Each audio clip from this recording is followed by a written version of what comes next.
Hi, I'm Chris Cox here for Oneofus.net at Austin's own House of Torment.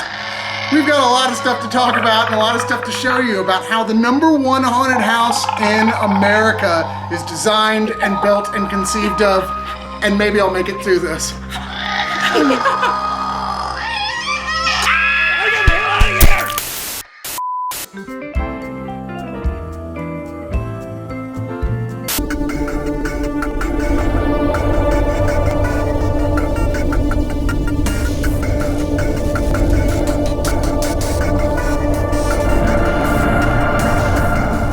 I'm here with Daniel McCullough and John Love, the owners and founders of House of Torment, the #1 haunted house attraction in the United States of America. This is no small endeavor. This isn't your small town haunted house. This isn't like, hey, we just start in August putting this together and that's it. This is a corporation. This is a year-round company that has haunted houses all over the country. How in the world do you guys go, I want to do this for a living? How did this all start? When we started, we were, hey, it's July, let's get together and get a building and start, building a haunted house. And then probably about 3 or 4 years of doing that, I was talking to John, I was like, we should just bite the bullet and, dedicate a full year to the build and see what we could actually produce. That's a big decision though. Absolutely. It was a massive risk. We said, hey, if we make less money, maybe we can work on this for 12 months instead of 3 months. And if you did that, what would happen? We fought you're crazy and you guys are stupid, you can't support your families, and we just plowed through it and made it happen. Now you started this in your own home, right? I started in my front yard. How old were you when that was? In my early 20s. Okay. What is it that makes a man go, I love haunted houses this much, this is what I want to do? Well, oddly enough, and this is probably the wrong answer to give, but I'll give it because it's the truth. I didn't love haunted houses. That's not why I got started in doing haunted houses. I loved Halloween. When I was a kid trick-or-treating in Austin, it was amazing. There was hundreds of kids out at night. It didn't matter what night of the week it was, when it fell on, and we had a blast. And then I bought my first home when I was 21, and I was so excited to be able to hand out candy to the trick-or-treaters because I loved Halloween. I had 3 trick-or-treaters. I was so distraught that Halloween had come to what it had come to, and the same basic part of town that I grew up in, there was no longer a Halloween presence. So that year I decided that I was going to be the guy that brought Halloween back to the neighborhood, and I didn't know what I was doing. I had no clue. So I started setting up decorations and taunting kids throughout the weeks, upcoming to Halloween. They would see me setting all this stuff up. I got online, started researching what things I could build and do. It was thrilling and scared the living pants out of anybody that went by it. So what's the point that you met up with John? I was throwing parties in college and doing some music stuff in college, and my buddy Travis, who's now our on-site chef, worked for Dan as a scare actor. And he said, so you should meet my buddy Dan because he's doing this haunted house thing. And just like Dan, I was like, I'm not into, I think haunted houses are for kids. I've never been to one. And so he said, fine, let's go see a movie. And then he tricked me. He took me to the haunted house. And I walked Good through, guy. Yeah, good guy. And I walked through with the lights on, and I was terrified, even though nothing was working. And then I met with Dan, and he seemed like a good dude and a straight-up guy, and he offered me a job. And he was like, hey, you want to put on a costume and scare some people? And I said, sure. That led to a business partnership in a remodeling company. And I don't know, man, I think that was a good test of being business partners. Sure. And what year are we talking about here? Man, I don't even, do you remember? It was 2005. It was around that time, 6. right? And we said, the haunted house is over, there's a little bit of money in the bank, and we could go take on more remodeling jobs, but to Dan's point, what if? What if 12 months of effort went into selling tickets? What if 12 months of effort went into building a team? What if what if we learned how to build movie sets? What risk could you take and what could you build if you worked on this for 12 months? And that year, the Travel Channel, the Wall Street Journal, and every other national media publication on earth said these ridiculous degenerates in Austin have done something that is off the charts. That happened, and since then we never looked back. is where half of our folks get ready, and the other half of our makeup department is on the other side of this Y'all wall. do an amazing job. Thank you. So when now you're at the point where you have how many House of Torments? 9? 9 haunted houses. You must have a huge creative team as well on this thing. I think right now we have 30 full-time year-round employees. A lot of them are our production team in San Antonio. A lot of them are our administrative team in Denver, and then there's folks that like manage all the properties throughout the country.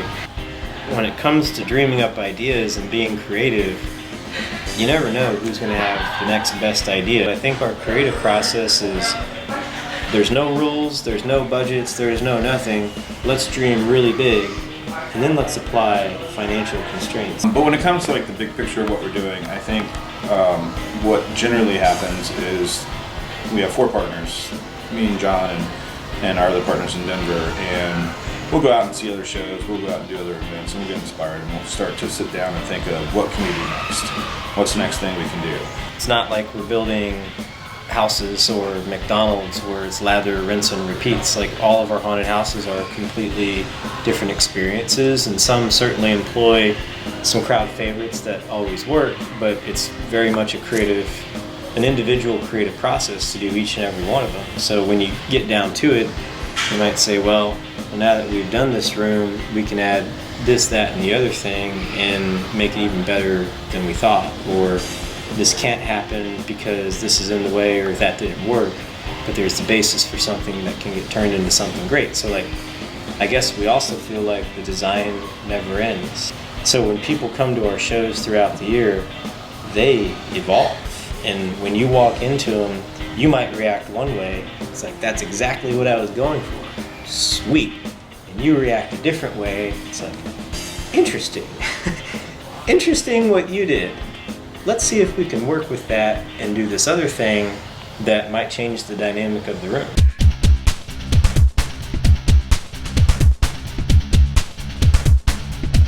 And they're pressing buttons and activating the swamp beast you just saw and several of our special effects.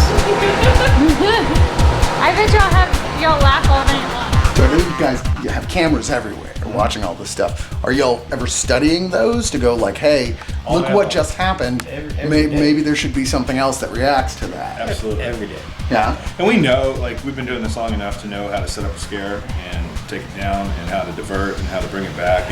And we know the dynamics of scaring. But there's things you have to adjust. But I'll go inside and work in the scenes to watch from inside. The camera only shows so much.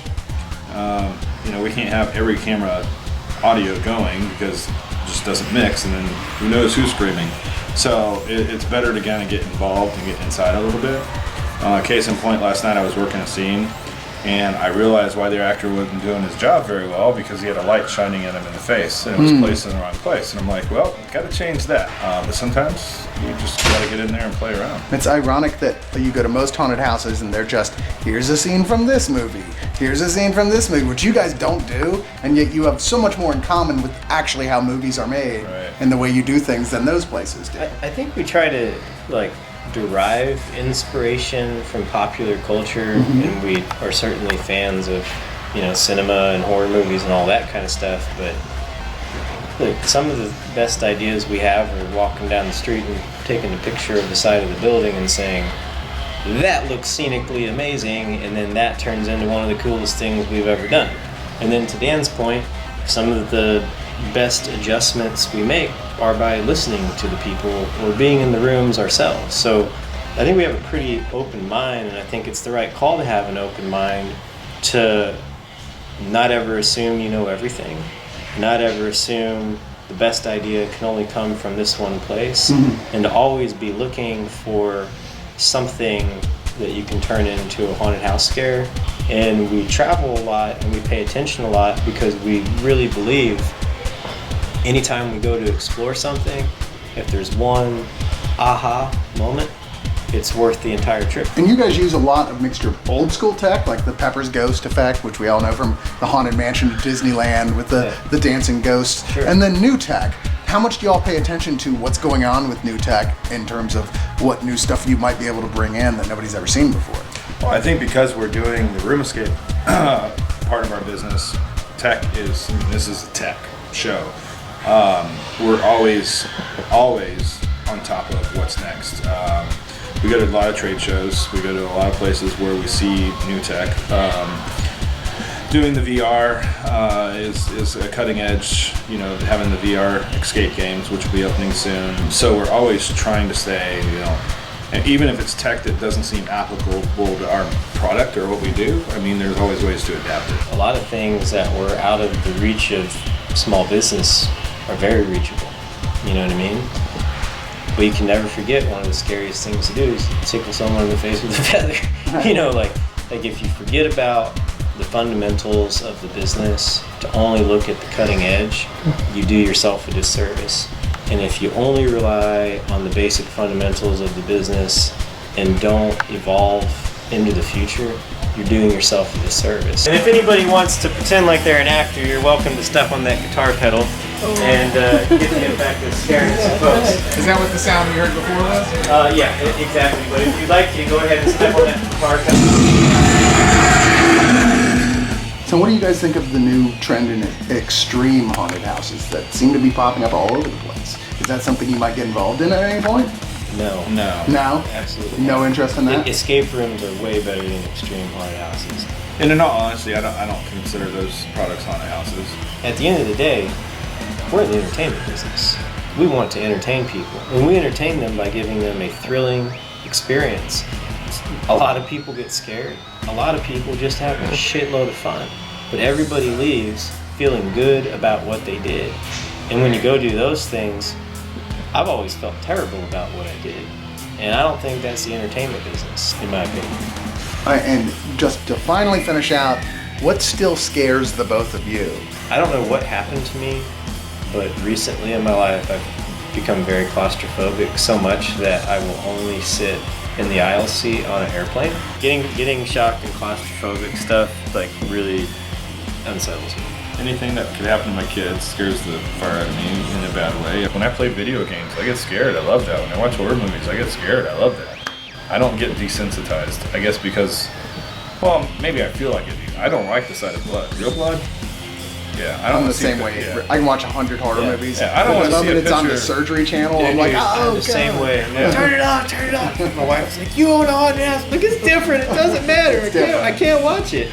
Do you feel like people getting scared, do you feel like that's actually a positive thing for people physically? I feel like it is. I feel like it's another experience like joy or laughter Absolutely. or anything else. Adrenaline is a powerful drug, and I think going through the haunted house and having those adrenaline pushes and it's absolutely a good thing. I think it is a weird thing to say, but it's like the reality of the illusion of a loss of control. When you get on a roller coaster, you know you're safe, but there's a real moment where you know you've lost control, and it is terrifying and thrilling at the same time, but it's not like you think your family's going to be that's with you on the ride. And I think going to the haunted house is the same thing. It is like a real illusion of a loss of control. I think everybody craves that. And if we didn't crave that, why would we ride roller coasters and go to theme parks and seek thrilling experiences and go skydiving and bungee jumping? Haunted houses are a theme derivative of every human being's desire to be pushed to the edge, but know that they're safe, but hold on to that visceral emotion of being thrilled. Right on. Thank you, guys. House of Torment is where you want to do that stuff. For the record, #1 haunted house in the country. This is where you should be this Halloween. Thanks so much, guys. Thanks for coming out. Yeah, good talking with you.